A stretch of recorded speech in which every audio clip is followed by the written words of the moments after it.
and the excitement of high school football in East Tennessee. Yeah, we're not waiting until 11:14, right? No, we're just going to bring not. it to you right now. Matter of fact, we're watching a handful of games tonight that we're going to be bringing you from all around the area. We've got crews scattered all about, and really one of the big games tonight, obviously the Battle of the Bridge is one we're going to be watching closely. Yes, 99th meeting. Yep. They are excited about this one. They're also excited about that century mark next year as well. So definitely a big one tonight. You know, Loudon has held the advantage the last 6 years. Lenoir City has not come away victorious since 2018. They're really gunning for that. Loudon last week gets shut out. Lenoir City sees their chance to maybe sneak in there. I was going to say, if they've got a chance to win this rivalry game and break that streak against Loudon, this is going to be the year to do it. Yes. Loudon ran the table last year, and they lose 49-0 this past weekend. Shock to the system. It was a shock to the system, but that's high school football, right? You got a bunch of seniors. Yeah, they leave. 24 to be exact for Loudon that are off of their roster from last year. A little bit more about the Battle of the Bridge, guys. First played in 1923. Second oldest rivalry in Tennessee. Doesn't mean it's the longest running, but second oldest with that 1923 date. Loudon has won 6 straight, and they do lead 55 wins.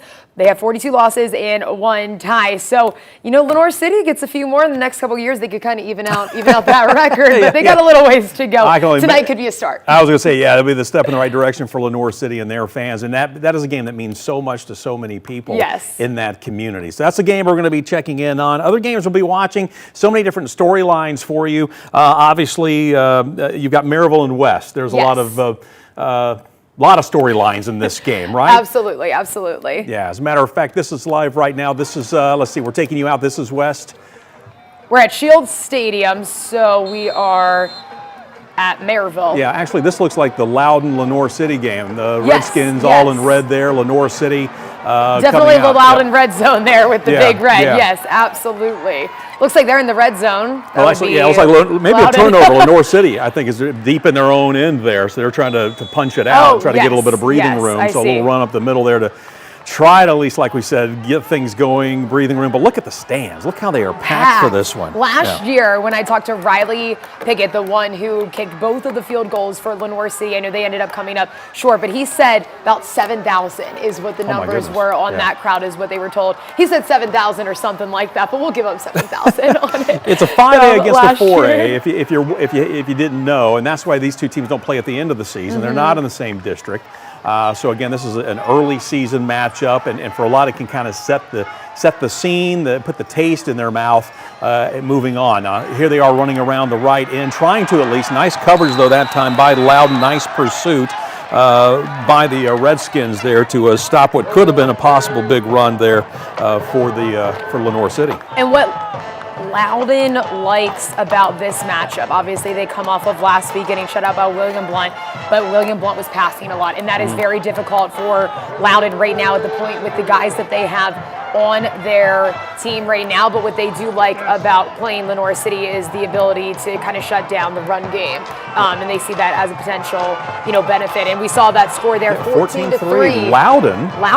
So that kick to the system last week. I was going to say that's a big wake-up call. Yeah, exactly. Plus they're on their home field too, so it could mean quite a bit here. Lenoir City taken down there. Loudon wasn't letting that one happen. Looks like number 43 for Loudon doing that one. Guy who's not on the roster. Right, but that was Eli Whaley with the carry, a sophomore for Lenoir City. He got the call the last couple of times there, just could not find the seam, couldn't find the room that he was looking for. And again, Lenoir City still deep in their territory. They're trailing right now by 11 points. Yeah, they're really not making too much headway here. Loudon defense really shutting them down, something that Loudon couldn't do last week. Like we said, 49 points that they let up, and looks like Lenoir City is gonna kick it, or punt it away, and Loudon's gonna get their opportunity. 2 touchdowns already. Maybe they'll add a third here. I'll tell you what, off to a great start tonight, and you wouldn't have predicted that based on what happened last week, looking at the results, that is for sure. So Loudon gets the ball back. They can take a 21-3 lead if they can move this one down the field, and we'll have to keep a close watch on that one for you. Now, another game we're watching for you tonight, and we just talked about it briefly, a lot of off-field topics surrounding this one, a lot of storylines. This is West and Maryville.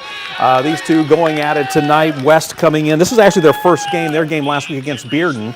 didn't even happen. No, so this is our first look. Yeah, not even a snap. So Maryville's got a game under their belt. Yes, but a big one under their belt. And it came up in a loss against Alcoa. But for West, this will be our first chance to see them. Yeah, for West, obviously probably wanted to get their feet wet last week against Bearden, but a little bit more time to prepare before they get that first game under, new leadership, new head coach. Looks like it's West that has the ball here, and doesn't look like that one was complete.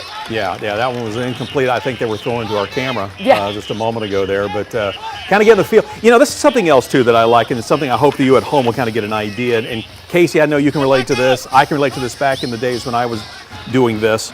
Running up and down the sidelines with a camera on your shoulder, right? Yes. So you're seeing what our camera folks are dealing with. This is what you see those people running up and down the sidelines. You're right there. That's right. You're at the game. You are at Maryville West right now. That's right. You need to be logging your steps because these camera folks, I mean, they You don't even need to work out that day. You're just running up and down. Looks like we've got another punt as well here. Maryville's going to get their chance, and now we're actually at Shield Stadium. Yeah. So, let's see if they can get much of a return here on this one. Nice coverage there by West High School.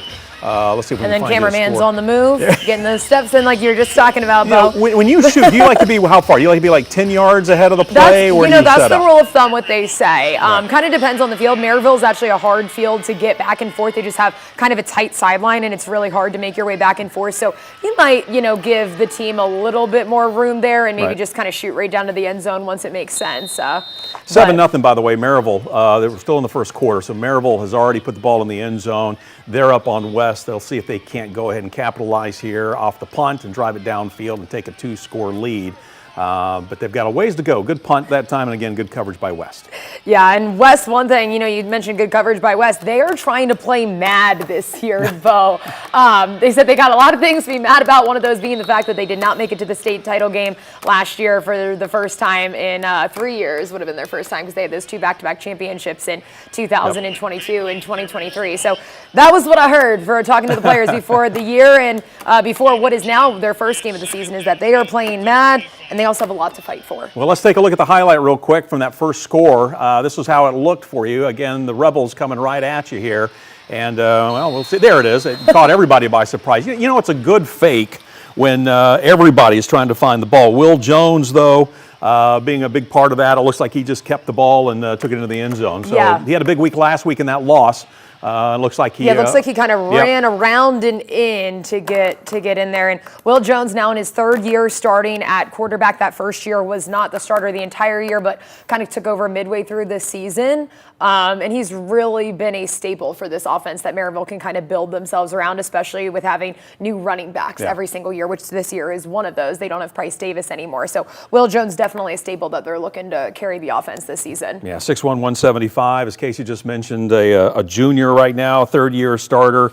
They're expecting big things from him. And can he get Maryville past the semis when we get to the postseason? That's what everybody wants to know. Absolutely. And what a year it would be to do it in their 100th year of program existence. We saw Sevier County do it last year, but we're back at it. Yeah, and a great arm as well. Shield Stadium here. We've seen him run, and a great connection there. Ivan Venanda, I believe he's a senior, wide receiver, great pass down the sideline. That puts Maryville now back in the red zone, so they're going deep. Then hopefully, for Maryville fans, we'll see if they can make it a 14-0 game. For West, they're going to have to dig in here and keep Maryville out. If anything, force them to kick a field goal. Yeah, I mean, Maryville's going to make something happen. You've seen it over and over again.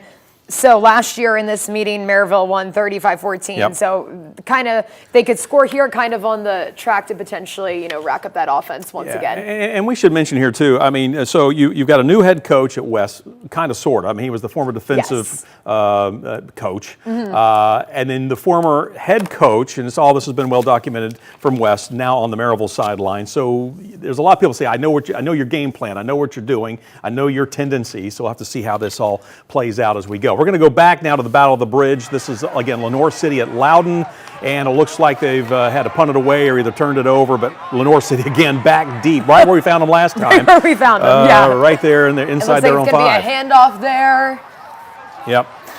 And again, they're just trying to get a little bit of breathing room right now, and it seems like their go-to guy is Eli Whaley. That's number 23 for you. So they went to him again, picked up a few yards right up the middle. Lenoir City last week 40-some points scored. Mm-hmm. Only 3 so far. I know, and that's the thing. 3. And the fact that Loudon didn't even get on the board last week. Yeah. You know? Those 3, though, from Riley Pickett. Big guy in this game last year. Yeah, he was. He was the only person to score, right? for Lenoir City. For Lenoir City. In this game. So let's take another look here and see how things play out. Again, that's Whaley again. Whaley again, taking the pitch that time from Ethan Risher. Outcome. Yeah. As well. Nice job by Loudon. Nice pursuit. Again, closing those holes. Not really anywhere to go. Hey, these aren't the only 2 games we're following for you. We got a lot more action coming up for you, so keep it tuned right here. Friday Frenzy Live. It's Bo and Casey. We'll be right back.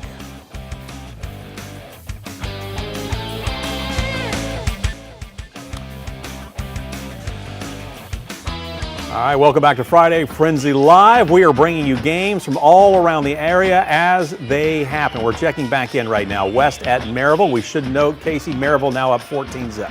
Yes, looks like they made something out of that drive that we showed you before, and now it's West that has the ball.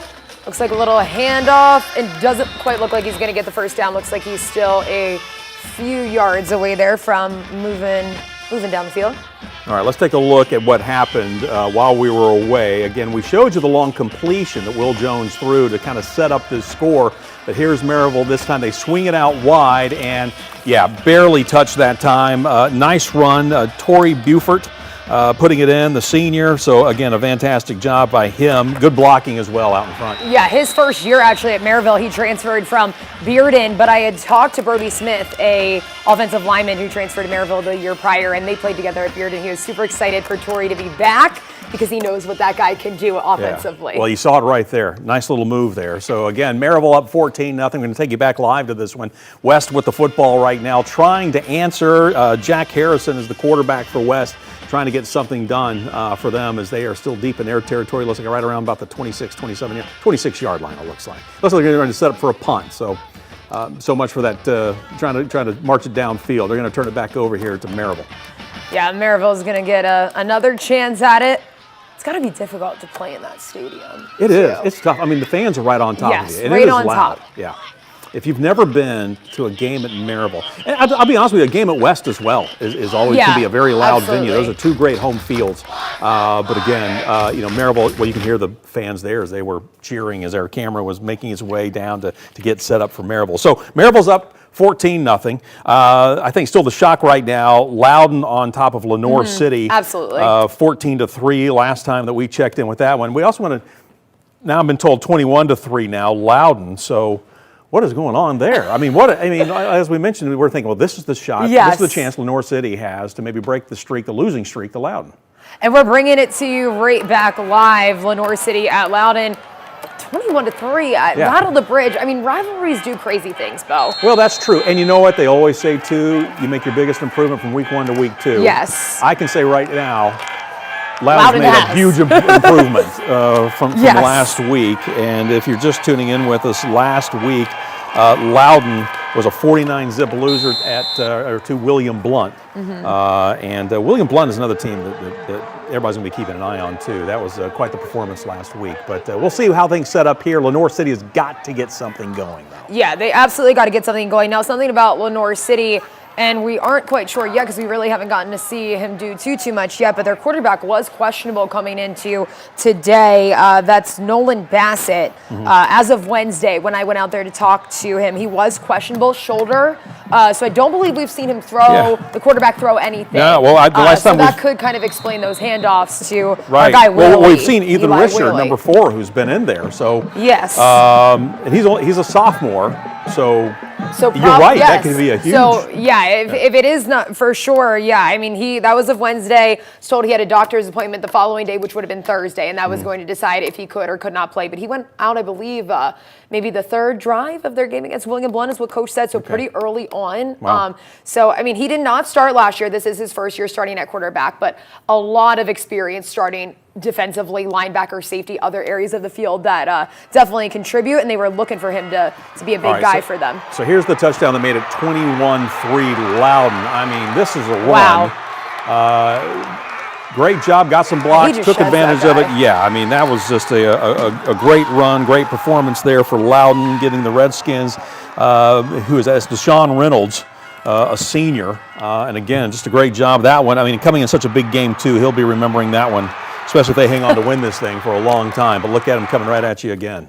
And that's the thing, when you have these rivalry games, the remembrance of a game like this is what all of those guys, are preaching. In fact, Coach said that this is the legacy that you leave at Loudon. We were talking to Jeff Herrick earlier this week. This is your legacy. Obviously, you have the whole rest of the season that you played, but this is one that people remember. Lenoir City already talking about coming back for that 100th year, those seniors. So this is big. Well, Herrick even last year after that win, the 7-6 win, said it means everything. Yes. And it does. And again, Loudon on a winning streak here. What did you say? Was it 2018? You said was the last time? 2018, last time Lenoir City has won. Last 2 years within a point. 27-26 in 2023, and then 7-6 last year in 2024. Didn't even get a touchdown on the board. All the work of Riley Pickett, the kicker. Well, Lenoir City's going to have to get something over. We're going to have another 1 point. They're going to need more than Riley Pickett's work tonight, unless he's planning on sending up 8 through the uprights. So they got to get something going. And now I do see Risher, number 4 there for Ethan Risher. Yes, for Lenoir City. So doesn't appear that Nolan Bassett, the starting quarterback, is in there. Looks like somebody lined up offside. So 5-yard penalty. Lenoir City will take it. It gets them a little bit closer, at least to midfield. Every time we've checked in on them, they've been right around the 5 or 10, deep on the in wrong zone. side of the field that you want to be for sure. So let's see what they can do now that they definitely have some room. Maybe this gives room now. We'll see if Risher has an arm here. If maybe they can take advantage of that. Maybe run a play here and see if they can't go airborne, or if they just try to spread the field out a little bit more. A little bit of a shift there in the backfield. Looks like another handoff. Lenoir City, 5 coaches in 5 years, which is also hard when you're thinking of an offensive scheme. New head coaches bringing in new offense, but looks like he made a little progress. Yeah, that was Jay Caden. Jay Caden, a junior, this time getting the handoff. I think we were all keying on Eli Whaley because every time we've seen them run the ball, that's who's been getting the call. But that time, a little misdirection. Caden gets the call on that one, and a nice little pickup there. Looks like first down, first and 10 on the scoreboard. So got the first down. They're moving down the field here. Ooh. And the whistles blow. So we have a timeout. Yep, looks like are we into quarter? We'll have to wait and see here as we can. Nope, we still got about 3 minutes to go. Looks like a timeout. All right, yeah. So they're going to take a timeout. We're going to take a timeout. Stay with us. Much more of plenty more games. Yeah, Friday Frenzy Live.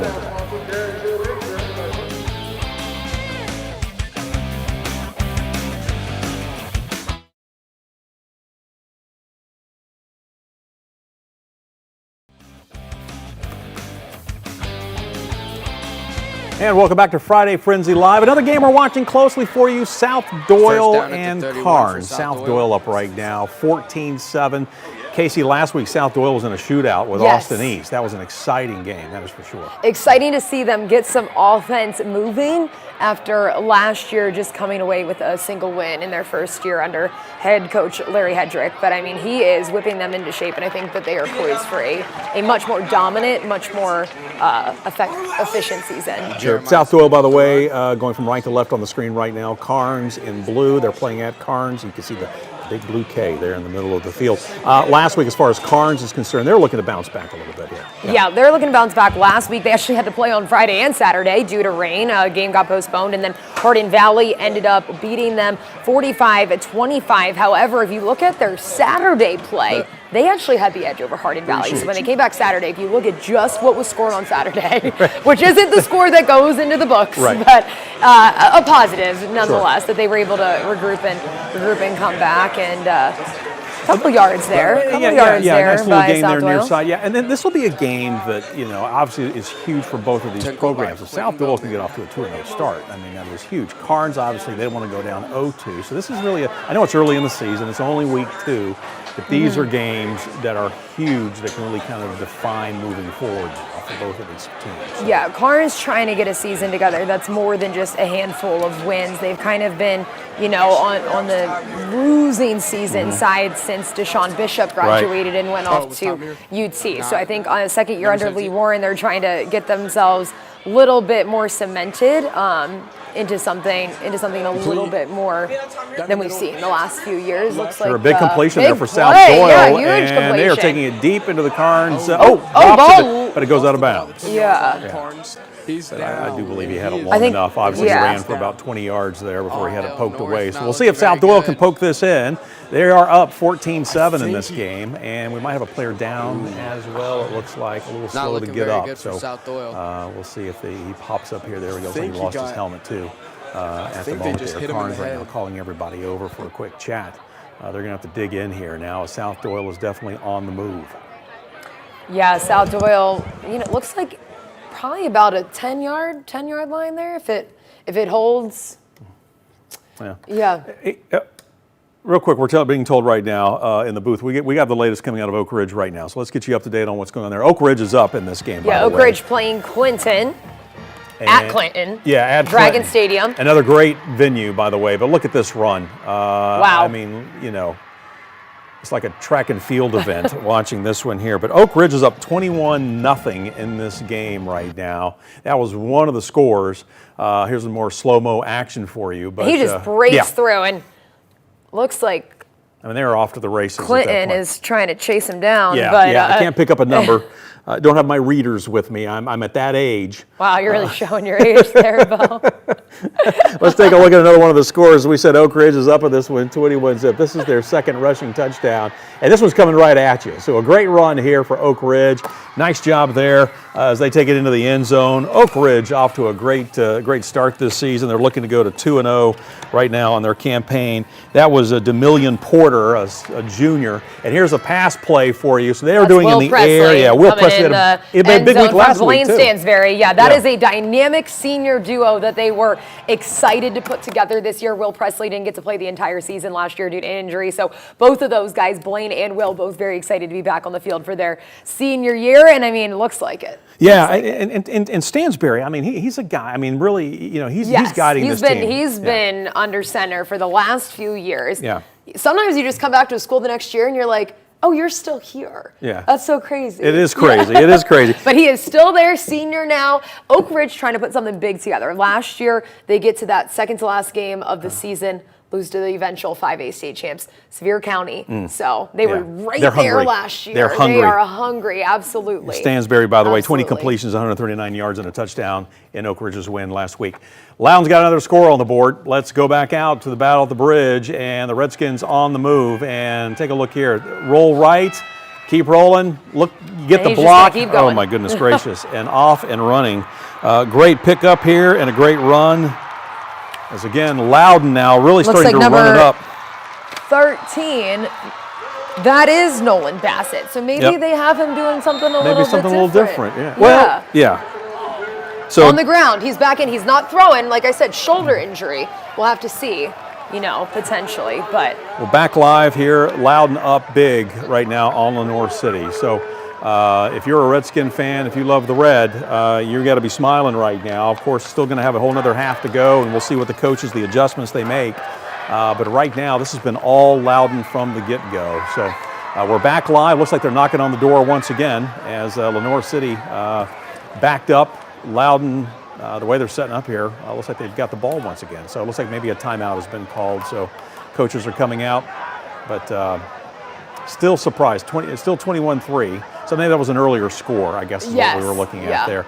But they're knocking on the door, looking to make it 28-3 here, if they can, or maybe 24-3. We'll have to see how this one goes. But still impressed by the turnaround that Loudon has shown for this game. It appears that there is only 4 seconds left in this half. If my eyes, because I don't need readers, can 4.3 seconds. Yeah, we just got confirmation from Jeff in the booth. Yeah, I'll tell you what I can see. And I was able to see it, so I must have, my contacts are working today. Yeah, they're clean. This is, I'll tell you what I can see. 76, Ben Birchfield, a junior offensive lineman. That is a big guy. And there you see 72 lining up there also. They got some big linemen. Ethan Webb, who's a senior. Looks like they're going for the field goal here. So we'll see if they can make it 24-3. At this point, the more you can do, it'll just kind of, you try to deflate your opponent. And it is good. Yeah. It's going to add it 24-3. Loudon, that's going to be the upset of the night. That is not what we expected coming into this. Yeah, I tell you, let's take another break. 24-3. You're watching it all play out live on Friday Frenzy Live. Oh, they're jumping around. The band's excited. Halftime. So that is a big lead going into halftime. Our Friday Frenzy game of the week. And it's halftime here as well. We'll be right back.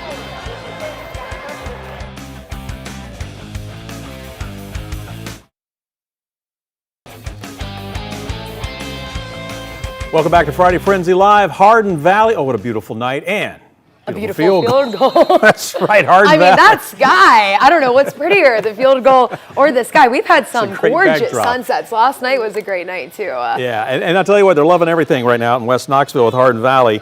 Taking on Morristown East tonight. Hardin Valley up 13-0. Hardin Valley, a big winner last week. This is a team that has struggled over the last several years. I think they won one game last season. They could go 2-0 here. Yeah, one game last season, 3 games the year before, and then just 1 game the year before that. So in the last 3 years, they've only won 5 games up until this season. So, I mean, a 2-0 start, that would be huge for them. Second year under head coach Tyler Wen. So definitely could be telling of what's in store for them this season if they could come out and put 2 away. In pretty convincing fashion as well. 20-point win last week over Karns. Yeah, Hardin Valley lost 7 straight to wrap up the season last year, finished 1-9. All right, let's go back and check on Maryville and West. This one has been all Maryville. Live look in for you right now. And Will Jones about to. Yeah, looks like he's. I think they're getting ready to take this into the, take it into the air? No? No. I thought for sure. They fooled you. Yeah, sure did. Ty Tomberlin. Like number 10 there. Yep, junior running back. Tomberlin there with the carry.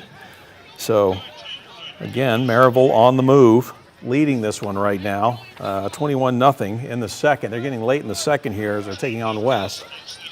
So we'll stick with this one here for a little bit and see how this one plays out. But they're back in West territory once again. You said 21-0, so West hasn't been able to do anything. Last week watching Maryville at Alcoa, one thing that did impress me was this Maryville defense. I feel like probably the best I've seen it. This is my 4th football season here. I would say it's probably the best I've seen it, especially coming out week 1. It was pretty impressive. Obviously, yes, Alcoa ended up getting 28 points on the board, but more first half defense from Maryville was huge, was very big. And obviously we see they're shutting out West tonight. So looks like this time on the keeper. Yeah, Will's going to keep it. And that's the Still thing with in their own territory here, so they got a little ways to go, it appears. But you don't want to, the last thing you want to do is catch Maryville coming off a loss. Maryville doesn't lose a lot, especially when they lose to their in-county rival, if you will, in Alcoa. They are out to, bounce back and get something in the win column. So Maryville leading that one 21-0. Our photographer is getting resituated there, trying to stay ahead of the game. That's right, get you the best absolute best look at it, yes. Yeah. But that is, again, we talked about this earlier, and we do want to point that out. Sometimes you're going to see that when you're watching this. These are our crews that are out there. If you've been to a high school football game, I know a lot of you have, you'll see everybody running up and down the sideline. It's not an easy job. It really isn't trying to get that angle, is it? In the fall, I like to wear those little booty heels. Not at high school football games. I'm not running with 2 or 3 inches underneath me. And we're live again. Will Jones looks like he's going to go for a little bit of a long ball here. And there's a touchdown. It is touchdown caught. I think it's Venanda again. That would be 28-0 Maryville with the lead here. We saw those 2 hook up earlier, and if I'm not mistaken, I think that's number 8. Ivan Venanda, the senior. And that was the live look at it. We'll definitely get you the replay. Oh, no, it looks like maybe it was number 1. So that's Tori. Yep, Tori again, Buford. Yep. The Bearden transfer, first year at Maryville. And again, a lot of people high on this kid, Buford. Yes. I mean, there's so much skill, not taking anything away from the throw. Will Jones put that on the money. Yes. But both these guys hooking up there, so. We're going to go for the extra point here, make it officially. Somebody was lined up in the offsides there for West. From the angle we were looking at, that might be what they're about to call. We'll have to see again here. But again, Maryville looking to make this a 28-0 game. We are late in the second quarter on this one. And there were a lot of questions as far as West coming in. Yes. They've been on this run. There were a lot of things in the offseason happened. That call was against West, and to see how they could put together. This is their first game, too. Keep that in mind. They did not play last week against Bearden. I mean, you play a game like Alcoa last week. I mean, you can basically count that as 2 games in terms of experience. And then West is coming in with none. Missed it. It's 27-0 So I jumped the gun there, saying it was 28-0. So you jinxed it, Casey. I did jinx it, 27-0 for Maryville. And I want to point out real quick, we were talking about West and the fact they couldn't play last week. They didn't play against Bearden. Bearden also struggling right now. Bearden is just a few miles down the road from this game, taking on Alcoa. Last check, we had 34-6. I think was the last score that I saw in that one. So Bearden is struggling. 42-6 now in the second quarter against Alcoa. That just updating on our scoreboard. So, but 27-0 in this one. Maryville on top of West right now. So Maryville's got this one in hand, at least for the first half. We'll see what adjustments West makes. It's the Battle of the Rebels, and we'll see what happens there in the second half. We're going to take you over to Karns in South Doyle again. Getting a score here. South Doyle up 17-7. So tacked on a field goal. Yep. Since the last time that we've been out. And there's it looks like Karns. Going for the end zone. Intercepted. Yep, intercepted and brought down right about the 2, but oh my goodness. Wow. In the end zone. In the end zone. So they went for it, and maybe some double coverage in there, but looks like we had the pick, and South Doyle going to survive that one. Some of the Karns players coming off kind of with their hands up in the air, so I don't know if they were looking for a call. But whatever it was, it doesn't look like they got it. We're going to take a break. We're continuing to follow a number of games, keeping you up on scores as well around the area. You're watching Friday Frenzy Live. Stay with us.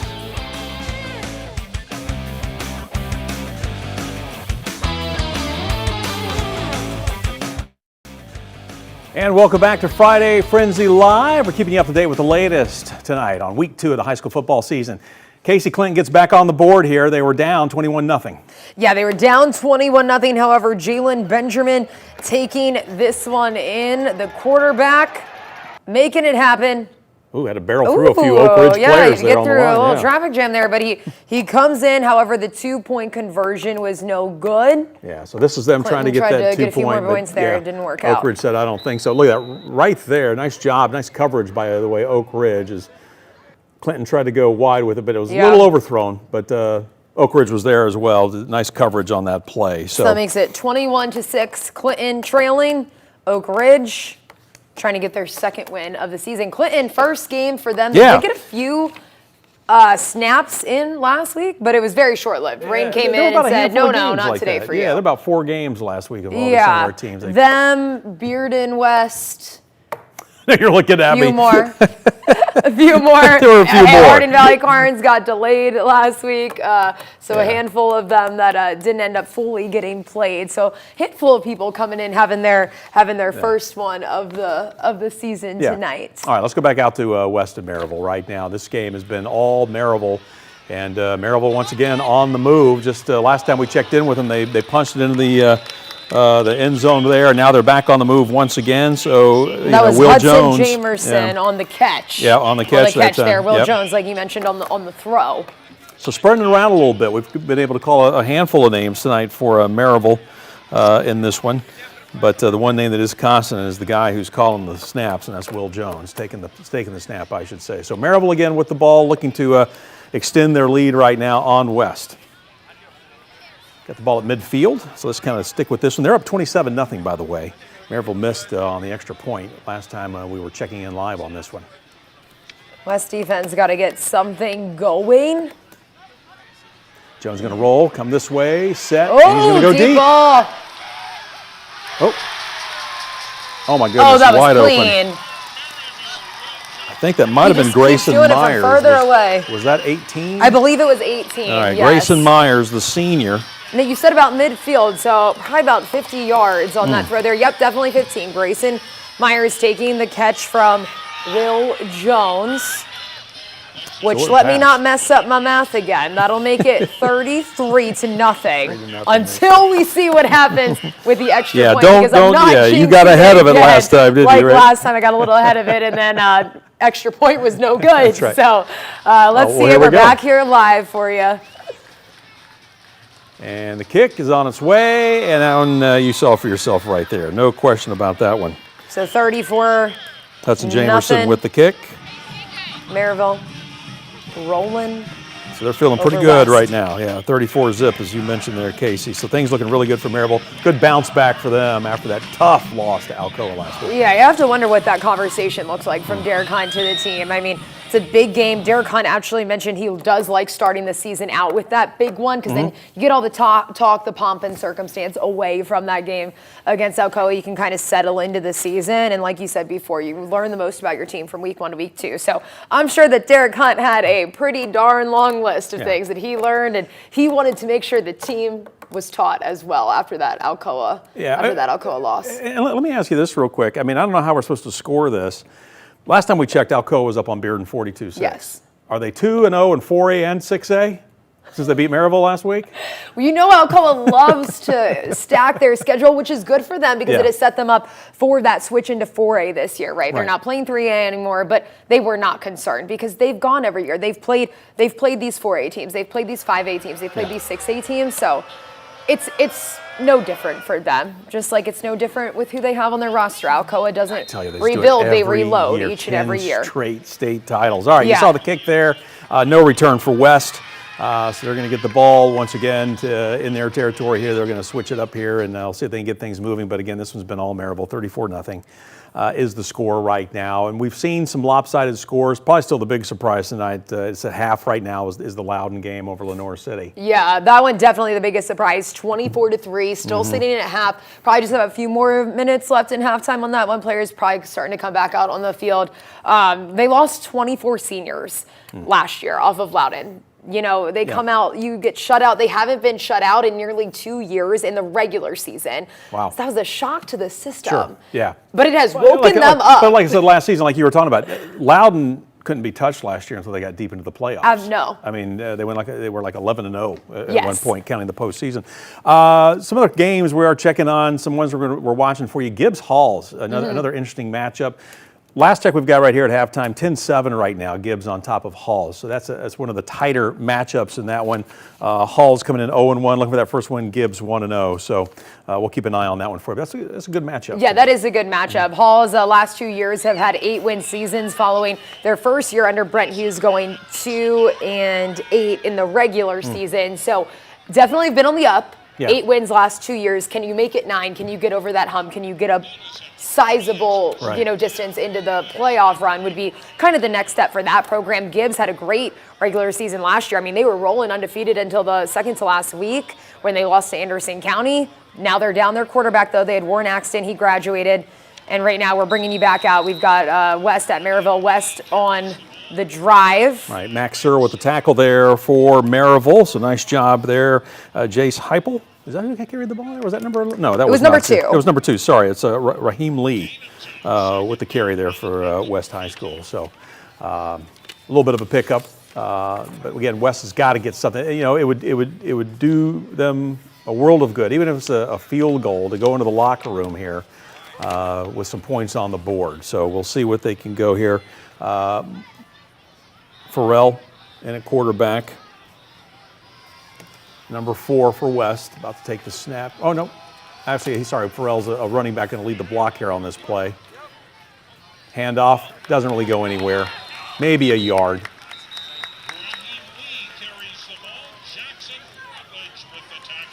I wonder if we could get our lovely photog to show us how much time there is left in this half. See if it's capable for West. There you go. Ask and you shall receive. Here. Okay, yes. 52 seconds, 3rd and 6 on the 42. I don't know. Do you think, Bo? 52 seconds, 3rd and 6. Got a couple of plays, but I mean, obviously you got to get the first down. So I guess that's probably their first goal in their mind is to get that first one. And then we'll go from there. The last thing you want to do is turn it over and give Maryville an opportunity to put a few more points on the board here with the seconds ticking down. Yeah, because they will. Last 4 years, or actually I guess this would be the 5th, last 5 years that Maryville and West have played. Last 4 years they have split 2-2, kind of alternated. It hasn't been dominated one way or the other. They didn't play prior to 2021 too much those years right beforehand, but last 4 years and then this year making it 5, they have played. Last year, said before, Maryville won it convincingly, 35-14. that game, West didn't score until late. I was at it. Right. I do recall. They did not score until late. So it kind of went this way, you know, kind of similar to what we're seeing tonight. Obviously, different situation, different players, but just dominated. Maryville just dominated. So we saw on the screen there's 3rd and 6. All right, so Harrison takes the snap. Oh. And again, I mean, just nothing. Just nothing. I mean, he ran right into that defense. It almost looked like he rebounded off of he that. hit It was a like wall. a brick wall. It was, Jamari Goins had nowhere. He was going backwards. He was going. That's where he was going. He'd like to have that one over again. They'll be forced to punt here, and then Maryville's going to have I mean, unless they want to go for it on 4th down. But I mean, what do you do? Well, it's like 43 seconds still to go. You seconds can't left, give Maryville the ball here. No, right around midfield, absolutely. Especially after what we just saw. They just had 2 deep Will balls. Jones, right? Yeah. We know Will Jones has the arm. We know Will Jones has the experience winding down in games like this. And I mean, he just let one slip last week where they didn't make it happen at the very end to tie it up against Alcoa. He's not going to do it again, even if they are up 34-0. And that's what Derek Hunt's doing. He's calling the timeouts. He's like, man, we're going to save. We got 43 seconds. We're going to get this ball back. Yeah, he's one step ahead. This is what we can do with it. So let's see what they do here. Still plenty of time. Looks like it's 4th and 5. Yep. So it looks like Tory Buford's going back. Every time you see a 4th and 5, people bug me about. I don't even know how many years ago it was, but it's been a while. It's been a while, but everyone talks about that 4th and 5 call from James Franklin at Penn State. So they're going to kick it away. Yeah, West just unable to get anything rolling. I mean, tough to come out and have Maryville as your first game. Almost looked like that was close to being blocked. Might have been touched. Looks like it's rolling down. I don't know if it went out of bounds. Can't quite tell. That's the thing, you know, when you're on the sidelines, everybody wants to step out and see what's going on. But Maryville's going to have it in their zone there, and they're going to try to regroup and see if they can't bring it back down here and put more points on the board. Yeah, they're only going to have a handful of seconds to do it. It looks about 31 seconds. And you see, I'm leaning in because I'm doing the work to see the numbers because Bo, like we said, I need has readers. a couple years on me. What you don't see is there's a huge monitor over there that I have to look at. I have to look over the top of Casey so I can see what's going on. I'm the problem. You're the problem. That's what it is. It's all your fault. Okay, here we go. Let's see if they can put some points on the board. 1st and 10, 34 zip, under 40 seconds. 31.8 seconds to be exact. They're on the 25 second quarter, so they're winding down to halftime. So Jones is going to put it in the air. No shock here. Going across the middle. Oh, great that was completion. pretty. There you go. And he's just off. like that. And that is Tory Buford once That's again. That's going to be 75 yards to the house. Tory, what a night. My goodness. Second touchdown we've seen him bring in. Yep. Wow. Ethan Fortner there on the coverage. He just got beat. I mean, Tory Buford caught it, turned on the jets, and he was off and running. I mean, you gave Maryville, 3 seconds there to do something? And it's another touchdown. They didn't need the full 30, whatever seconds it was you said. Yeah, 31.8 seconds. You know what? They needed about 5 of those. Yeah, this is a statement game for them, coming off that loss last week. Yeah, so that'll make it 40-0. They'll look to make it 41-0. If you've been tuning in, you know I jinxed it earlier, so I will not say that the score is about to be what it may be. Yeah. Because I did mess up. I did jinx them, so maybe I'll have to text Derek Hunt and apologize for that point. But I don't think he's going to be missing. So don't take it out on your place kicker. That was all Casey. It was all me. And this one, that one looks clean through the uprights if I've ever seen it. So Hudson Jamerson again putting another one up and in. So 41 zip, and we have yet to blow the halftime whistle. Yeah, and I mean, that probably leaves, I would say, about 25 seconds on the clock.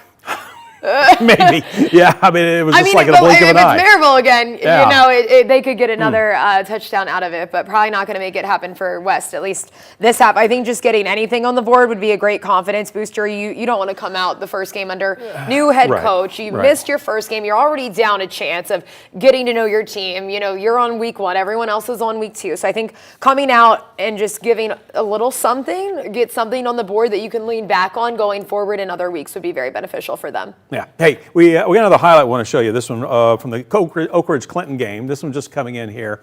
Let's take a look at this one. Deep ball. What a juggling grab. Nice job there for Oak Ridge to haul this one in. That was Malik Howard, the junior, and doing a fantastic job. Stansberry. Yep. I mean, Stansberry. Two quarterbacks. Let's talk about that for a minute, Casey. Blaine Stansberry, and we've been watching Will Jones as well. Yes. I mean, these two kids, and I say kid, they're, let's see, well, Stansberry's a senior, Jones is a junior. Yes. But my goodness, I mean, they have aired it out and they put this ball right where they need to. Oak Ridge, by the way, have 21-6 on Clinton right now. That game at Clinton, they just went to the half. But and you know what's similar about those two quarterbacks? They are in year 3 or year 4. They have had multiple years inside the program that they are representing. They got into that starting quarterback role early, and they've built confidence, not just in themselves, but within their coaching staff to let them air it out and hit the deep ball and just try it. Yeah. You know? I mean, money. Those guys, they can definitely produce. Let's go back out live. We're getting close to halftime. We're getting ready for the kickoff here. I'll tell you what, let me see here. That's is it Wesley Beatty? Yes, the number kicker? 15. He's got to getting tired. Yeah, listed as a wide receiver DB. He's also doing kicking duties out here. Someone's got to do it, right? Well, a sophomore. So if you want to get on the field, I mean, this is how you do it. And he's kicking it out of the end zone. That was good. Yeah. Every time we've seen a kickoff by Maryville, I don't think West has had a return. At least while we've been looking in live, have not seen one. So everything just seems to be going right for Maryville right now. Yeah. After last week, obviously things did not go right. That 28-21 loss to Alcoa. No one wants to start the season out with a loss, but also no one wants to not play the first game of the season, which is the situation West was in. And this is it. Exactly. I mean, we had the jamboree, but that's a quarter that you're playing. Here you're getting out here. Now you're just trying to iron out some kinks, trying to figure some things out. They'll keep it on the ground, run it up the middle. Nice pickup. Okay. Nice effort this time. Decent pickup there. Yeah. So Raheem Lee on the Looks like carry. It's going to make the first down. Yeah. So a positive there. Nice run up the middle. Nice job by the lineman as well for West. And that's halftime. And that's going to do it for the half. Yeah. So they finish out the first half. 41-0 Maryville. I'll be interested to see if it is Will Jones that comes back out under center. We'll have to see, maybe give next in line a chance. I believe that is number 9. Number 9, I believe, is their backup at Maryville, Tyler Sigmund. So maybe we see him. Maybe we still do see Will Jones. We'll have to see. But, if I'm Derek Kahn, I'm thinking about what other opportunities can I give some of my other guys? Right. Because you're never guaranteed. No. You're never guaranteed. And we've seen that. it. Yeah. And he's been in that position this level as we've well. seen in college, you've seen it in NFL, where, one bad tweak of the leg and out for the season. So it's always good to, get that next guy some experience, especially when you're up and you have the chance to. Yeah, that's so true, so true. We've been watching a number of games for you. They should be getting close to coming back out on the field. Yeah, our game of the week. With our game of the Lenoir week. City should be very close to coming out. But some other games we were watching for you. Let's take a look at the scoreboards right now. We'll get you up to date. Carter and Grace Christian, this one 14-14. All tied up. Yep, so a tight one there. Carter on the road for this one. Other scores we're watching. Austin East and William Blount, 10-0 right now. I don't know what quarter they're in. I'm going to assume they're probably in halftime like everybody else right now. But William Blount, after that big win last week, let's take our hat off to Austin East. They lost last week at South Doyle, but it was I think they played better than what a lot of people thought coming into that game. And right now, 10-0 with William Blount. So some good stuff there. And then CAK taking on Heritage, 14-7. Heritage, another school that didn't get to play last week. Few snaps against Clinton, but didn't get to finish, ruled no contest, didn't make it out of the first quarter. So first game for them, technically, of the year. And then some more schools. We got Campbell County behind against Cherokee High School. They're down 6-0. And then we got zeros on the board for Harriman and Oneida. So nothing going on there yet, all tied up at 0-0. So it's varied all across. It is. All across. It is. They're not all blowouts. There are some tight ones out there. Yeah, there's some tight ones out there. Yeah, right. and we're going to talk about them when we come back. Yeah, that's right. We'll be right back for Friday Frenzy Live. Can't wait.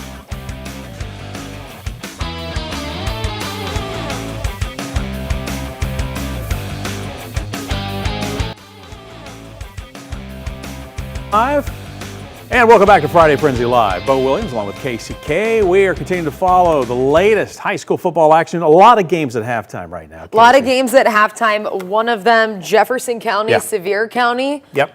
This is a game I've kind of interesting Yes. because Jeffco, both these teams 1-0 going in. Jefferson County had a big win. Sevier County continuing from what they did last year. It looks like. Sevier County probably a little less surprising that they had a big win compared to Jefferson County last week. Won 41-0 over Cocke County. For Sevier County, 27-7 on Saturday. So one less game, one less day to prepare for this one, but they don't need it. They're up 14-0. Yeah, that game's at the half, right? And we're going to have that game live as soon as it comes out of halftime. And I mean, big person for Sevier County, just Cooper Newman. I mean, keeps going. They really didn't lose that many people off of that state championship roster. Second one in program history. Because Newman's a junior, if I'm not mistaken. He's a junior, right? yes. He also has a younger brother, so oh my goodness. The Newman family is alive and well on the Sevier County football roster. Yep, here's a live look. So they're not quite ready, but the teams are back out on the field. So we'll be checking back in here with the Smoky Bears and the Patriots. Last year, this was a 35-14 win for Sevier County as they continue to roll. But, Jeffco, that was a good win as well. They were at Cocke County, defeated Cocke County 41-0.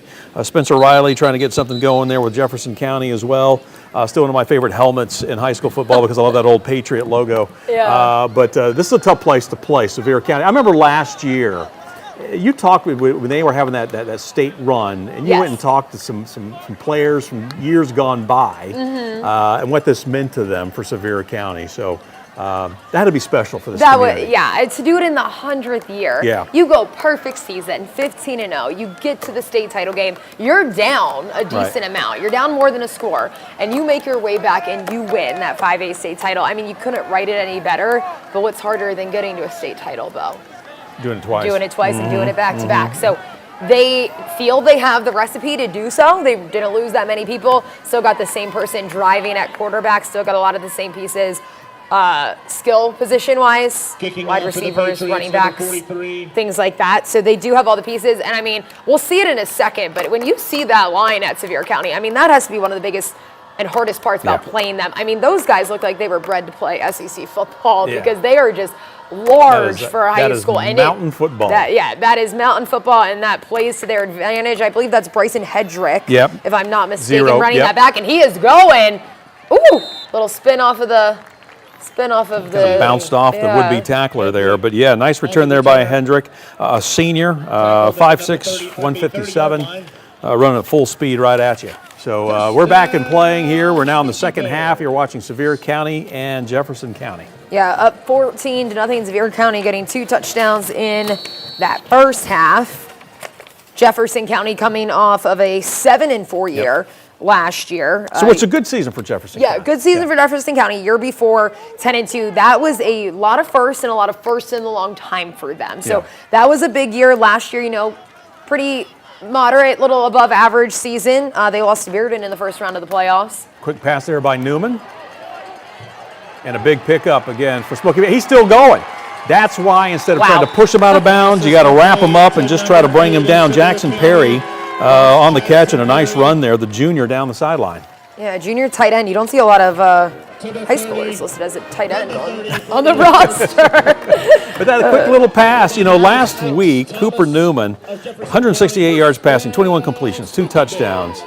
Again, this is another, we've got a lot of great quarterbacks, it seems like, in this area. Yes, a lot of great quarterbacks that have the confidence, and coaches have the confidence in them to go with the pass. And a lot of quarterbacks who are not in their first year, at least what we've seen tonight. Will Jones, Blaine Stansberry at Oak Ridge, Cooper Newman, not their first rodeo, not their first year. Yeah, and we're going to see them again, which is just amazing. When we're going to see Will Jones and Newman again. Blaine Stansberry is going to put a nice little bow on his career at Oak Ridge. But we're going to see Newman again. Well, then we're going to see what he can do here. It looks like they're lined up. So Newman back, another quick pass, 40, again, back toward the sideline there. So another quick pass, this time Parker Newman. So brother to brother. They probably practiced that in the backyard how many times? Number 6, Thomas. Quick pass, picking up some much-needed yards. And then it looks like the signal is getting a little flashy out there, up in the mountains little bit. That's so, right, up in the mountains, no worries, no worries. We're still going. It looks like they're kind of waiting to see. There we go, got the play in. There we go. Yeah, no there huddle now here. We're setting up. Yep. Right, Looks so like Newman's Brody yep. Another quick one. Francesco. Brother Oh, to no, brother. just kidding. Brother to brother. Yep, brother Newman to brother. tricks me. Yep, brother Tricks to brother. Me, brother to brother. Coming right back at you near side. And this is, they've done this a couple times now. Just kind of that quick little pass and picking up 10 plus yards each time. They spotted at the 7-yard line. See if they do something again. Or do they go the opposite direction? 7-yard line. See if they can punch it in here. What do you think? Do you think they go brother to brother again? Ooh. 3 for 3? No, I think you change it this time. I think you change it this time. And just because I said that, they'll go no, brother to brother. Go They're handoff keep it on the Nathan ground. Patterson. Yep. And he's going to Takes a get little bit pushed of a out lick. at around the 2. There you go. Gives them a pat. Says, nice job, nice hit. I'll take that down to the 2. Number 10 long. So again, nice pick up there by Nathan Patterson. Pick up a 5 Sophomore and a second running back. and goal. I thought it was Jackson Long with the hit for Jefferson County, senior, 5'9", 167. So let's see if they can punch it in here. Got the ball on the 2, maybe the 3. They'll keep it again on the ground this time. That is what they call a touchdown. That's it. Yeah. That's easy. Number 47, Look at the band, Abigail, Amber, and Cheyenne. which is Joey Gallazin, Lucky Bears. senior tight end. Handoff Another from big kid. Cooper Newman. So nice job by Sevier County taking it downfield to kind of open up the second half as they're going to extend their lead here to get things rolling. So that They right get now 21 20 to nothing nothing. if they convert. Yeah, now Casey. you're doing it, If Bo. they Now convert you're on the doing it. extra point. And we're going to see here. Oh, maybe in a second. Whistle's blown. We'll see them get set back up. Yeah, so Sevier County doesn't look like they are taking any dip from last season. Gallazin, by the way, you know, we just saw him there, but last week looking at the stats in Sevier County's win over Farragut, also had 13 tackles. Try redone. And you can he see it as works on big both as he sides is. of the He's ball. both, yeah. So 9 of those were solo. So pretty impressive. Sevier County going to try to pick up the extra point here. Oh, no. Not going to happen, Bo. Heard that one. That one's going to be on you. That one's on me. That one's on you. So we'll have to call up Todd Loveday, tell him to not get Sorry. too mad at At us. number 83 there, Aiden Odolini. It's not his fault. It's So we Bill heard- Williams' yeah, fault it's here my at fault. WATE. So we heard the ping on the goalpost. We heard the hit right before that. So we're bringing you the action. We're trying to get you as close as we can in there to keep you up to date on what's going on. All right, Karns South Doyle, another game we've been watching. This one was at halftime. They're now in the third. Karns, we understand, just scored. They're getting ready to kick off. Don't know if they got the extra point. I'm told they did. So it's 17-14 right now. South Doyle. This could be an exciting game to watch now that we're in the third here between these two. Yeah, tight game, 3-point separation. Anyone's game at this point. You know, you come out and you score that first thing out of the half too. That's big. You get momentum coming out. Good coverage by Karns on the kick there. You can see the fans standing up sometimes. It's kind of a wide shot, but you can tell by the fans' reaction that a good play there by the Beavers. So again, they are the home team here in blue. South Doyle will now be going from left to right. South Doyle looking to go to 2-0. Karns looking to pick up that first win. Yeah, both of these squads under second-year head coaches Lee Warren at Karns, Larry Hedrick at South Doyle, both trying to come and have better seasons than what they were able to do in their first year at the helm. And we're checking in. By the way, I don't know if you noticed at the top of the screen, the AV club there at Karns.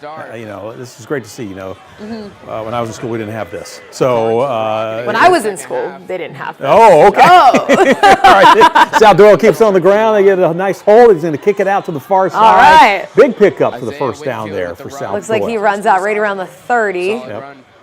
Try to get you some numbers here. At some point, we'll try to figure out who's carrying the ball, but right now we're just going to sit back and enjoy the action. This has kind of been a pretty evenly matched game right now between these two. So, as we just mentioned a few moments ago, 17-14 is your score. South Doyle up by a field goal. Yeah, a guy that South Doyle is big on is Jeremiah Smith. He's number 8. You can kind of see him there in that lower left-hand corner of your screen. He was big for them last year. He's a junior. They're hoping he has a big season for them this year as well. So he's a guy to watch. Yeah, they're lining him back up again here. See if they keep it on the ground or if they try to go airborne this time.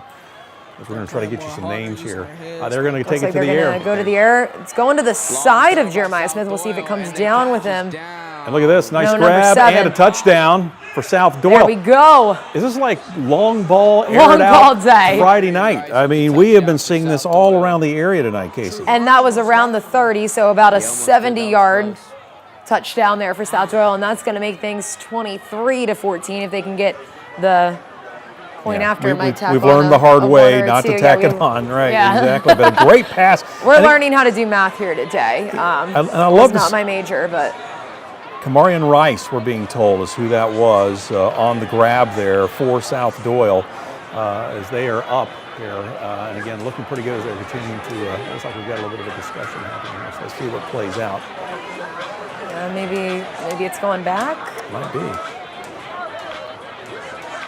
Karns is pointing that direction. It looks like number 7 there doesn't look too thrilled. No. South Doyle's trying to pump up or they're pointing.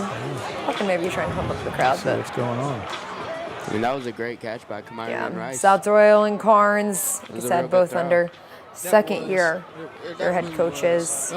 South Doyle coming off of a win from last week. Karns trying to get their first win of the season. Well, they're walking back down, so let's see where they're going to place this. But yeah, that was Kamarian Rice, number 7 for South Doyle, is a junior. And now he looks excited, so I think they're going to hold it 23-14. Let's set it up for the extra point now. So they go for the 2, or we're going to go for 1 here? I guess that's the next big question on the board. That's the first thing my dad taught me about football was when does it make sense for these teams, the NFL teams? You know, growing up watching the Ravens, does it make sense to go for the 2? Does it make sense to go for just 1? But they're going to go for just 1 here. All right. So Isaiah Mitchell, a senior, is going to try to extend South Doyle's lead. He drills it. And the arms go up. It's good. So South Doyle on top, answering quickly. 24-14 the score now as they answer quickly. The Karns' score just a few moments ago. So again, 24-14 is your score. Hey, I want to check in on Powell Farragut. Another game we're watching. Second half here, action in this one. Another one we're going to be keeping an eye on. Both teams right now looking for win number 1 on the season. Yeah, and we're bringing this live Powell at Farragut, so checking in on them live for the first time tonight. Farragut coming off of a 27-7 loss last week. Powell, no contest. They did play, though, over half of a football game. That was the other one I was trying to think of earlier when I was just looking at you, Bo. So Powell and AC. Powell was down in that game, 18-7, when they decided to call it. Declared no contest. They did not play on Saturday. That was a Friday game. Decided not to have it be played on that following Saturday. So Powell, some experience, but nothing on the books yet in terms of wins or losses this season. All right, 14-7 is the score. We're in the third quarter on this one. Powell on top of Farragut. Another good crowd here, but it looks like Powell knocking on the door. So we'll see if the Admirals can keep Powell from getting into the end zone here as they are looking to extend their lead. As we mentioned, Powell is up 14-7 in this game. If there's one thing about Powell, it is their defense. We'll have to see what that's looking like this year. Again, they're going airborne. But now they're going in Nope. Oh, we do have a flag though. So before the celebrations on the defensive play there, looks like they're going to call maybe a pass interference call here against Farragut. Brody Howell, by the way, the quarterback there for Powell on the rollout. Flag down there, you can see it kind of in that center right-hand side of your screen. A little discussion happening with the refs there. And Powell and Farragut last year, Powell won 35-7. Farragut had quite a up and down season last year. They come out, they lose the first 5. Right. But so much pressure too. The head coach, your dad is a legend there. Courtney, by the way, in the second season. But he had been there for Eddie Courtney Stadium right there, yeah. His son now the head coach in his second season now. But he had been with Farragut, 15 seasons as a coordinator there. So, knows the players, but still, there is some pressure. There is some pressure. Absolutely, and they come out, they lose the first 5, however, then they win 4 out of their last 5, and they make it to the playoffs, promising for the future, so promising for what we can see this year. Hollowell, quick pass near side, no one's and that is a touchdown. No one is on him. at all. That's going to be number 40. Oh, but we got flags down everywhere. We got flags down. Now 41, that is Joanna Moore. Yeah, Joanna Moore. But we may have to do it again. Well, let's see, maybe we can get a signal here to find out. It looks like they're going to have to do it again. So not quite. Or are they? Or.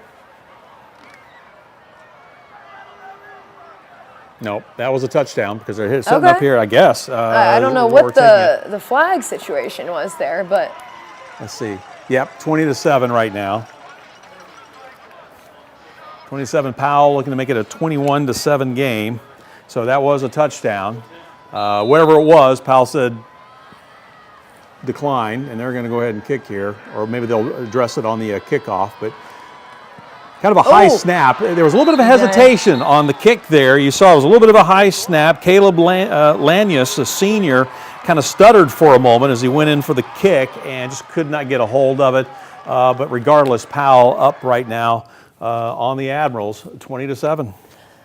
Yeah, so we're about to see that Powell defense that I mentioned a little bit earlier in action against Farragut. And last week, that Farragut-Sevier County game just didn't seem like the Ads could get anything really rolling in that one at all. So they're probably looking to get a little bit quicker action tonight. Oak Ridge. Here we are, Oak Ridge. My goodness gracious, Blaine Stansberry, every time we check in with him, on the and you've talked about these there. two, Casey. These two guys, I mean, they'll hook up all night long out on the football field. They did it last week, and they're doing it again. Another deep ball here, and Oak Ridge really putting on a show. Almost, I mean, I see the third quarter in the corner there. It looked like the earlier play, so I'm like, it looks identical to the one we saw earlier, but it's definitely a different one. Definitely third quarter, and once again, just another veteran quarterback that is on a squad that is going to the air and being successful. That scored 28-6. Yep. Oak Ridge in the lead. Clinton looking to get their first win, a little bit far away from it, but looking to get their first win under new head coach Jake Dawson, one of the youngest head coaches in the state of Tennessee, 24 years old. Oh, my goodness. As a head coach. Hey, let's go back out to Sevier County and Jefferson County. This is the kickoff. Jefferson County just scored, by the way, so Sevier County now on the return. And we're going to keep it here for a moment as, again, Jeff Coe getting some points on the board. Last time we checked in with this one, it was 20-0 Sevier County. So I don't know. We'll have to get a shot here. Is that they, not sure if Jefferson County got 3 or if they were able to get 7 on the board. But they are on the board. Got the goose egg off of there. So first down right now for Sevier County. We're going to get you up to date. There you go, 20-7. Thank you. As we are keeping you up to date with all the Jeff Coe got something moving. Yep. And again, Jefferson County, last week, 41-0 win. They were 6-5 in region, or 3-2 in region last year. Region 1 6A. Won 5 of their last 7. Finished strong last season. Hopefully, can continue some of that into this year. That's Bryson Hedrick on the run. Oh, and he's taken down. He could pick up a few there, but he's tackled out of bounds. Here's something for you, Bill. Okay. Guess who Guess who handed Sevier County their last regular season loss? So we had a holding call, by the way, on Sevier County here. I don't know who. Jefferson County. Was it really? 2 years ago, same week, week 2, September 25th, 2023. That's the last regular season loss that Sevier County has had. So it's been a little over 2 years since that regular season loss. So 2 successful seasons these last 2 years. Last one and again, that state title. I'm going to say it again, not playing favorites, but I love the Patriot helmet. I mean, we got to get a zoom in of that for Bo. If someone can now come up with an old Tampa Bay helmet as well, that would be excellent. Back to the air they go. Sevier County, brother to brother, and again a nice completion there. 3 to get him down. Yeah, nice move, boy. These 2 kids. I mean, they are just so talented. Now, Dolly Parton's nephew plays for Sevier There's County. my helmet. There you go. There's the go. Patriot snapping. So my question is, when is she getting out to a game? When can we see Dolly at a Sevier County at games and we just don't know? It wouldn't surprise me. She could be watching. She could be one of watching those trucks right now. over there. Yeah. And Dolly, if you are, you can come in and be a guest anytime. We'll make sure we have that Sevier County game That's for right. you. We'll make sure we got the Smoky Bears on. All right, Cooper Newman again, out of the shotgun. And it's dropped by Parker Newman. The problem was the ref got in the way. Yeah. Of our camera, not the play. But Yeah. that's why. That's why he dropped it. He's looking back. Oh, and we got a player down for Jefferson County. Kind of looks like number maybe a 6. We'll have to see. It could be Wallace, Thomas Wallace, who's a defensive back, junior. Or Wallace Thomas, sorry. All right, this is looks like Alcoa Bearden. We're getting another new game that we're bringing you. Yep. Bringing you this one live. This has been all Alcoa, by the way. Bearden did not play last week. Bearden now with a new head coach as well. Well, I say a new head coach, a former head coach, and a former head coach at Bearden. Right. Was at Bearden. 2007 to 2013, Brad Taylor. And is a Bearden alum as well, so he definitely bleeds maroon. But he's got a big task, as you mentioned earlier, Casey. Too. We're watching the Maryville game. Bearden's lost some key players. Yeah. They've had a good run the past couple seasons, and they've lost some key players. So Taylor's got a big job. To try to get Bearden back moving again. They lost their quarterback, DJ Hunter. They lost their backup quarterback to graduation, Drew Parrott. They lost Jason Thompson. He now plays for Anderson County, running back, wide receiver type. And then Torrey Buford, we saw at Maryville. So they offensively, they are down. And we've seen that only 6 points on the board the last that we were updated. So I believe that holds 42-6. But yeah, Bearden, the thing though is that when you talk to the players before this season, they don't want people to think that this is a rebuild. Right. So they are determined to go out there and use it to advantage that people do not know exactly what to expect from them. Overwhelming notion from them. Just they don't want this to be a rebuilding year. They want this to be the year because why not? Why not? Well, might as well. Why not? Yeah, why exactly. Not? 56-13 is we just gave you a quick glimpse there of the scoreboard. This is Luca Doherty, a sophomore and a quarterback right now for Alcoa. So they've made some changes from the first half, giving some other players there a chance to get some time out on the field. Brian Nix kind of changing things up just a little bit. Hey, we think of Farragut, the game right now. Farragut looks like they are threatening, and Farragut defense holding here. Excuse me. Farragut taking on Powell. We saw Powell score just a few moments ago. So it looks like Farragut coming up with a big play here. Let's kind of stay with this one for a moment, see how this one plays out. Looks like Farragut driving. Yeah, and they were excited about whatever just happened. We were coming back giving you this game live. And the Admirals need to score here. Yeah. They need to get something moving. Looking like they're right around the 10. So Corbin Hobson, snap a little high, but brings it back down. Nice handoff. Not quite. Right around the 5. As they'll tell you, as long as we're moving forward, it's okay. Charlie Noble on the carry.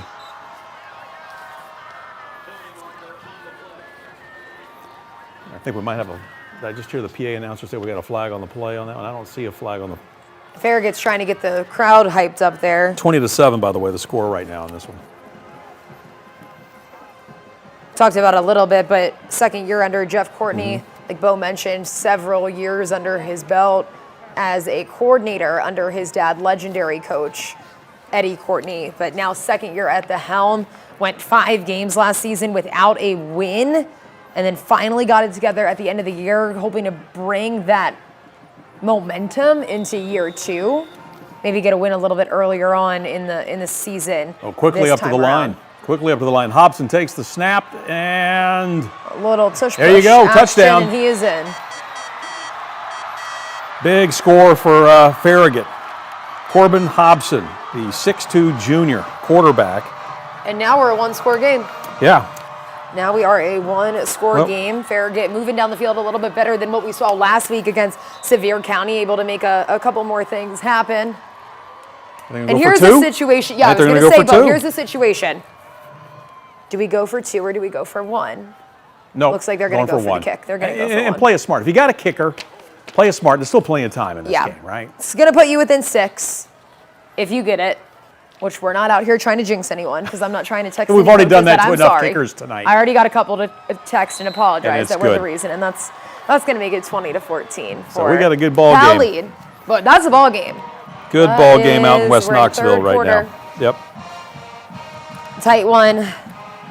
Now we're going to see Powell's offense, who last few years, Deuce Rogers, he's another quarterback who's been at it for a handful of years now, started as a sophomore, now a senior in year 3, but it's been up and down. It has not been consistent. This year could be the year, or it could still be up and down. We don't know. He is a large fella, which is great for the run game in terms of making space for himself, but hasn't been consistent. So we'll have to see what he can put together. They're missing Connor Wheeler, so they're looking for who graduated, senior who graduated last year, big run guy, big running back guy. So we'll have to see what they can put together. So we've seen a lot of Farragut that we've tapped into, and now we get to see They're all going to be tested live on Powell. We'll see what they do. All right, Oak Ridge Clinton's another game we've been keeping a close watch on. Clinton got on the board, went for 2.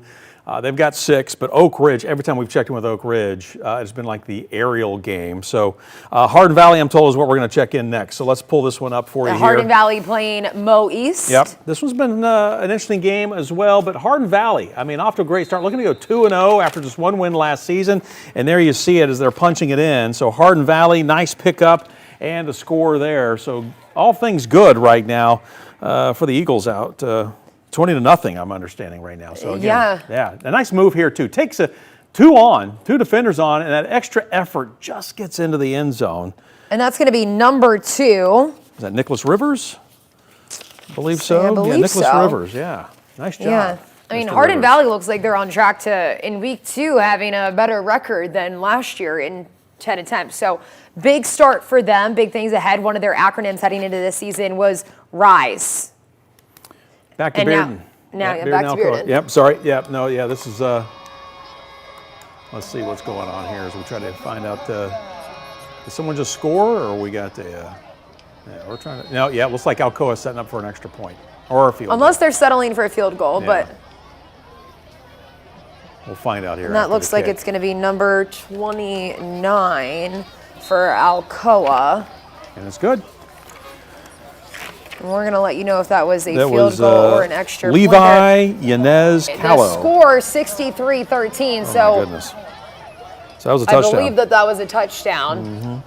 Adding 7 more points to the board. I mean, I would have to go figure it out, but when's the last time Alcoa?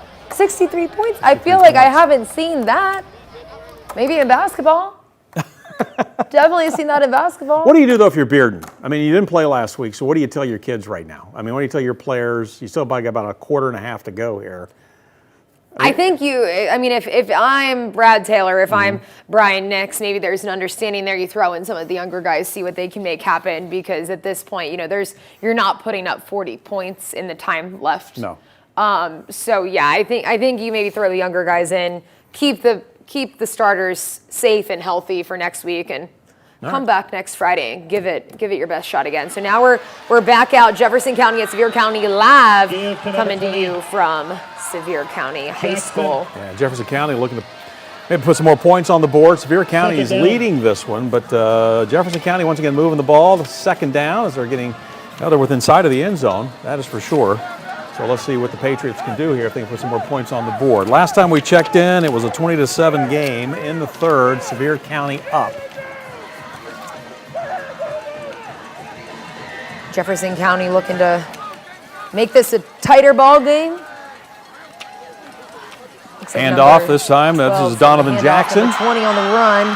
Jackson takes it far side, takes on a couple of defenders, picks up the first down, and Jefferson County keeps the drive alive here as they're marching right downfield. Move the chains.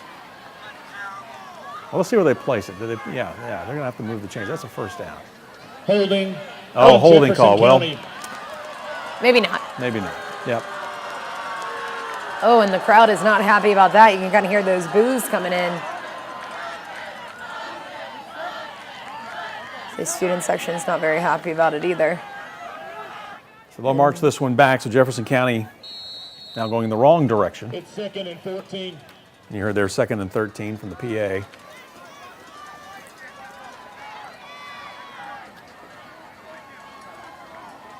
But they've got some momentum going, that is for sure. Is that Mason Henderson? Yeah, Mason Henderson, quarterback, senior, 6'1", just shy of 200 pounds. Number 20. And that time Donovan Jackson got the call, but it did not result in the same run that he had just a few moments ago. Tackle by number 8, Jackson Perry. So these two teams played last year. Sevier County won 35-14. Sizable win there. Jefferson County going to try to make their way back. Third down. Yeah. So let's see, they got to go. I'm thinking they're going to go airborne here. Might as well. It's been the theme of the night. It has been the Just theme about of every the game night. we've watched. We've seen some great completions, great pass plays. So let's see what Henderson can do here out of the shotgun. He is going to looks like you're right, Bo. Going to go for the air. There you go. Oh! And he was getting tackled before. Yeah, I think the ball was tipped before it got to him because it came in at an odd angle, definitely. Yeah. Incomplete. So 4th down. Still early, but It just was go later down down. right there, yeah. And 13. So 4th and 13, but with Jefferson County with the player Injury down. timeout.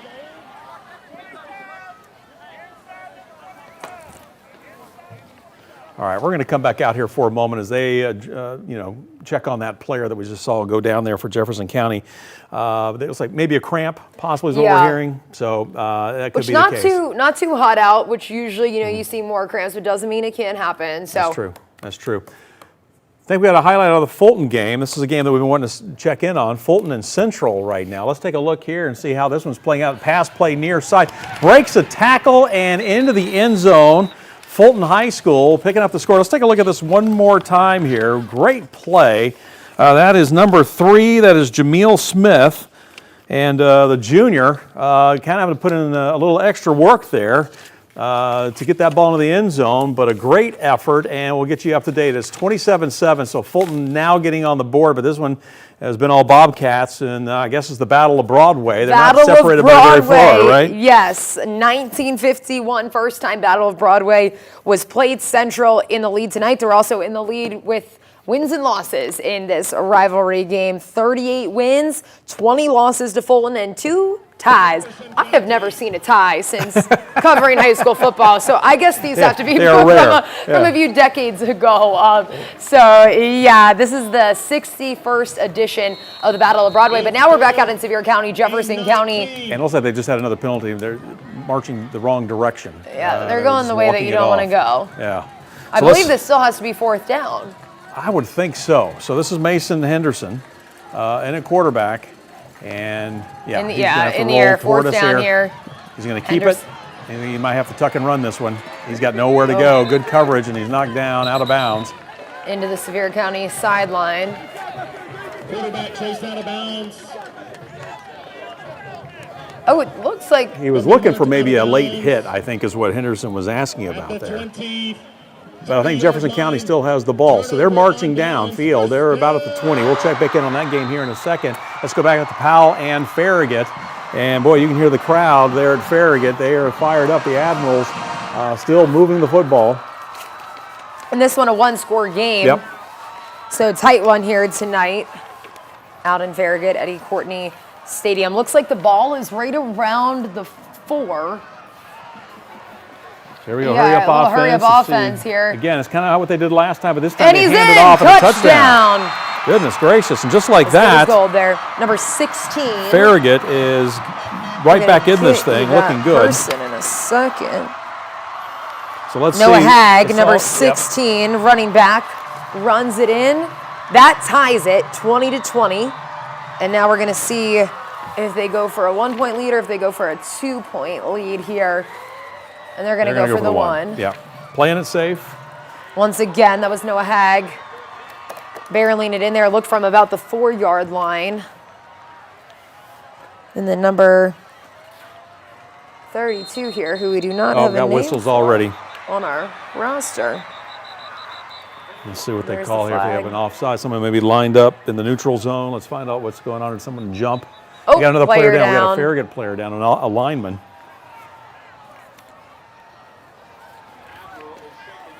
So they're going to check on the player that is shaken up there on the field. That is, looks like that's Aiden Perez, number 63, a senior. All right, we're going to take a break here. You're watching Friday Frenzy Live. Bo Williams, KCK, keeping you up to date on all the action around East Tennessee. We'll be right back.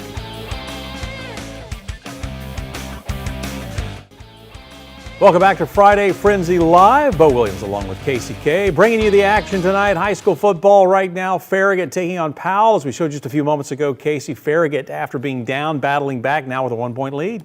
Yeah, this is one we're going to have to watch to the very end, which we can, because we're taking you out live to it not the rest of the night, but we'll be checking in on it as the night goes on, especially if it starts getting down to the wire there, and checking in on Smoky Bears and the Patriots. Sevier County up 27-7 over Jeff County. I would say no surprise there. Smoky Bears look to be in state champion fashion. Nothing has changed since December of 2024. They are back and they are ready. All right, let's go back out live right now. Karns and South Doyle. This is a great matchup. 24-21 as you saw. South Doyle and Karns. Karns were threatening just a few moments ago, but it looks like South Doyle has the football back right now. So let's see what the Cherokees can do. As again, they are on top in this one, leading by a field goal. 3, 2.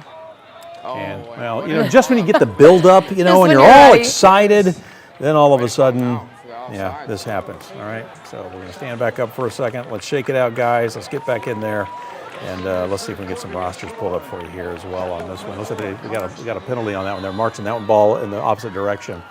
All right, Sevier County, Jefferson County, big pickup there for the Patriots, a big run. They got to get something going here. The clock is ticking. In case we've seen a couple times, Jefferson County moving the football, but then penalties moving them back the other direction. So let's see if this one can maybe on a more positive note for Jeff Co. Yeah, it looks like we're on the 50 here for Jefferson County. Going to see if they can keep that momentum moving down the field. Like you mentioned, big run, and we're coming back to it. They are down 27-7. Against Sevier County, the reigning 5A state champs. All right, so Mason Henderson still in the quarterback out of the shotgun. Does he hand it off? Yes, he does. That is Donovan Jackson. He goes on the far side with it, battling right now, still moving, still going, and finally he is tackled. So that one lineman looked like he didn't know where he was. He was like, where'd he go? Where'd he go? Tricked him out a little bit there. Been there back in my days, many years ago. I'm like, where is the ball? No huddle right now. They're going to go quick. They got the clock they got to worry about right now. So Henderson again looking over to the sideline to get the call. Donovan Jackson's been kind of a go-to guy for him right now. Number 20 in the backfield there. You also saw Brody Letterman, number 33. So we'll see if they go to him as well. But here's Henderson. Barking out the calls and the whistles. And that's the end that's the end of the quarter. And they'll play another 12 minutes. All right, we're going to take a break as well. Stay with us. Friday Frenzy Live, 27-7. That is the score right now. The Smoky Bears on top of the Patriots. We'll be back.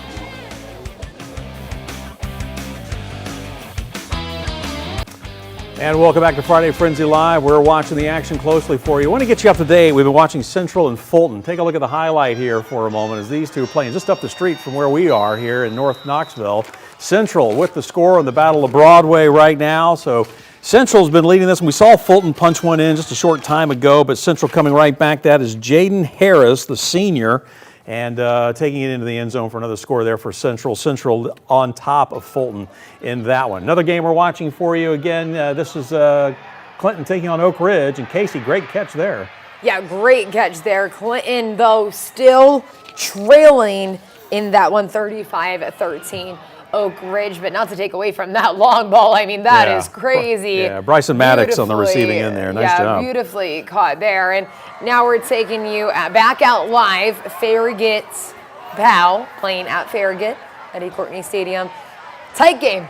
Tight back and forth. 21-20 game. Can Powell retake the lead? They were up. First time we checked in, it was like a 20-7 game, I think. And now, Farragut's on top. All the momentum's been with Farragut. And Powell. Plenty of time. Plenty of time.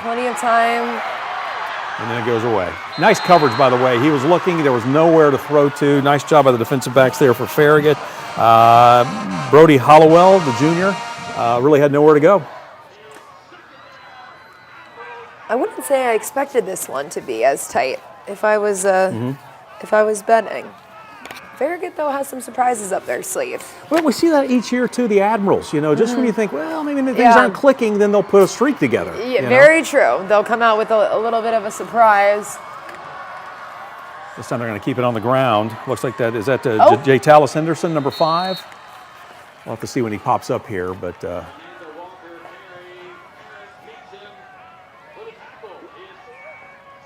let's see if we can, yeah, that is number 5. So that is Henderson there on the carry, the senior for Powell.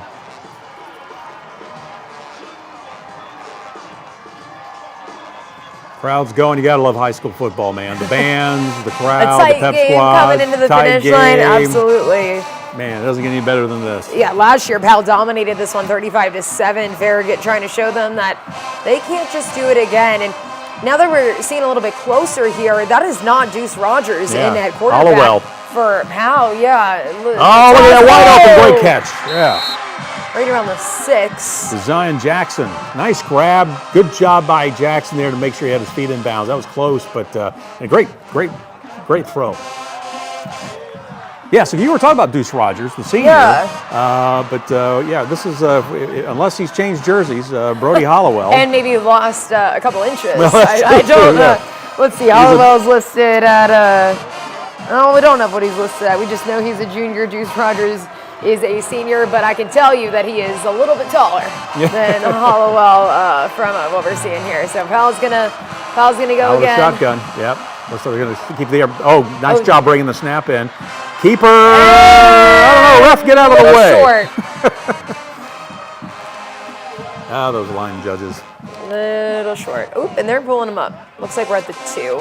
Yep. Maybe the 1.5. All right, let's see if they can get it in here. So they're going to get 4 more downs out of this. Well, I think we got a timeout on. I think Varial wants to talk about this. All right, first down. We're going to take a break real quick. We'll come back. We'll let you know if Powell's able to punch it in. Stay with us. All right, welcome back to Friday Frenzy Live. Boy, we got a great game for you. Farragut and Powell. Powell, by the way, is up 26-21. They just punched it in, and they're going for 2, Casey. Yeah, going for 2. That would put them up a touchdown. That would make it 28-21. And then Farragut would have to either, get another touchdown on the board and for sure make the point after, or go for 2 and go for the win. So that could be an interesting situation that we find ourselves in, but we got to get it first. So we got to see if they can punch in this 2-point conversion right here. Hollowell looks like they're going to go for the pass. Broken up there at the last minute. So great defense. Yeah, by great the coverage. Farragut defense. I believe that was number 0. Yep, that's Mason. Oh my goodness. Of course, let's see. Mason. Mason. I'll give it a go. Mason. Apalatugi? Apple. I think that might be right. I don't know, but if it isn't, great job, Mason. Great play. Yeah, Mason, you killed it. If Farragut comes back down, scores, and wins this thing, it's all because of that play. It's all because of you. Yeah, 26-21, though, is your score. Farragut has time. Mm-hmm. Oh, plenty of time. To make it happen. Yeah, and as we have seen, the last 2 drives they've had, they've taken it right down the field and have scored. Now, we want to go back out to South Doyle and Karns. This is another close one for you right now. This game has been back and forth as well. 21-24, South Doyle up by a field goal. And that looked like the ball was let go. Yeah. And Karns got it back. It's what, 4 turnovers? So still got the ball, so. Kind of close. True. 24-21. They're pretty deep in their own territory. They've got to put something together, though, as the clock continues to run. So Karns down by 3 at home, looking for their first win of the season. South Doyle trying to hang on. If they can do that, South Doyle's going to go to 2-0 this season to start things off. It looks like he's going to. Oh, South Doyle defense says no. South Doyle defense says no. And they're not really moving too far anywhere. Like you said, Karns behind, only by 3. Yeah, tight game. Tight game, but they got to get moving down the field. I mean, once you get in that 4th quarter, pressure starts to kind of feel a little bit more like it's cooking.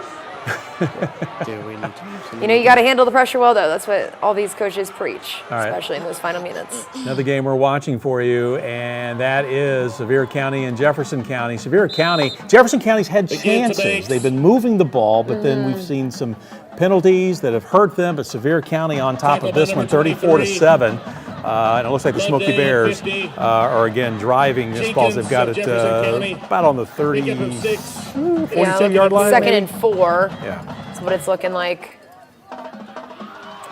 But it looks like it's pretty solidly You got to in think Sevier County is going to win looks this like one. Yeah. they're most likely pending anything super crazy. All right, they're keeping it on the ground. We're going to wrap things up.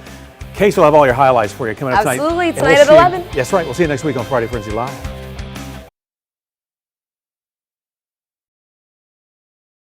Now this is, let's see, we're taking you out. This is West.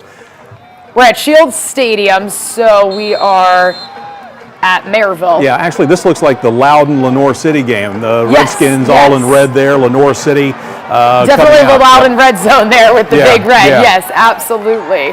Looks like they're in the red zone. That Well, would actually, be yeah, it was like maybe a Loudon. turnover. Lenoir City, I think, is deep in their own end there, so they're trying to punch it out, Oh, try to get a little bit of breathing yes, room. I So a see. little run up the middle there to try to, at least like we said, get things going, breathing room. But look at the stands. Look how they are packed for this one. Last Yeah. year, when I talked to Riley Pickett, the one who kicked both of the field goals for Lenoir City, I know they ended up coming up short, but he said about 7,000 is what the my numbers goodness. were on Yeah. that crowd, is what they were told. He said 7,000 or something like that, but we'll give him 7,000 on it. It's a 5A So against a last 4A. year- If you didn't know, and that's why these two teams don't play at the end of the season. They're not in the same district.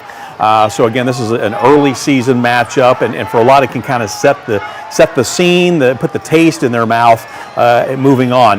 Here they are running around the right end, trying to at least. Nice coverage though that time by Loudon. Nice pursuit by the Redskins there to stop what could have been a possible big run there for Lenoir City. And what Loudon likes about this matchup, obviously they come off of last week getting shut out by William Blunt, but William Blunt was passing a lot, and that is very difficult for Loudon right now at the point with the guys that they have on their team right now. But what they do like about playing Lenoir City is the ability to kind of shut down the run game, and they see that as a potential, benefit. And we saw that score there, 14-3. Loudon. So, That kick to the system last week I kind was of woke going them to up a say, little that's bit. a big wake-up call. Yeah. Yeah, exactly. Plus, they're on their home field, too. So, it could mean quite a bit here. Lenoir Ooh, City, taken right Yeah, down I mean- there. Loudon wasn't letting that one happen. Looks like number 43 for Loudon doing that one. Guy who's not on the roster. Right, but that was Eli Moore for Lenoir City. He got the call the last couple of times there.